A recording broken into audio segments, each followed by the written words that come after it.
বিপুল পরিমাণ নিষিদ্ধ cough syrup সহ দুই মহিলা সহ চারজনকে পাকড়াও করল মালদার বৈষ্ণবনগর থানার পুলিশ।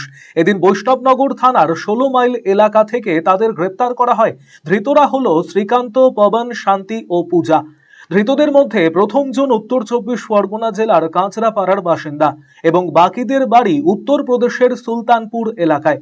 এদিন উদ্দেশ্যহীনভাবে তাদের ঘোরাঘুরি করবার খবর পেয়ে অভিযান চালিয়ে চারজনকে পাকড়াও করা হয়। তল্লাশি চালিয়ে তাদের কাছ থেকে উদ্ধার হলো 346 বোতল নিষিদ্ধ কাপ সিরাপ ফেন্সিডিল। বিপুল পরিমাণ নিষিদ্ধ কাপ সিরাপ তারা কোথায় কি উদ্দেশ্যে নিয়ে যাচ্ছিল তা খতিয়ে দেখছে পুলিশ।